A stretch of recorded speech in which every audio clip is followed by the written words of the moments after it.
So we getting her back to her room about 10 minutes ago, and now possibly another smoke alarm, because it goes off in everybody's room. But I don't think people are taking this one seriously. Oh, this is fucking crazy. There's some people up there. See, that's where I was the other night when the shooting was, the 9th floor.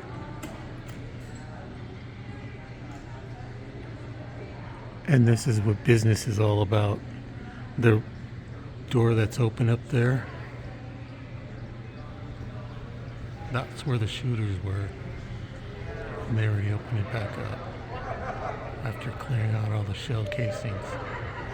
All the shell casings were all up on that top 9th floor.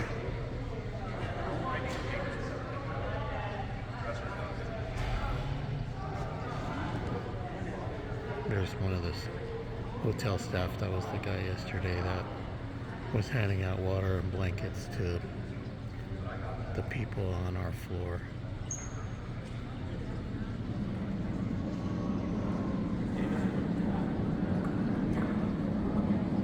I guess we'll see what's happening. You can go back into your rooms.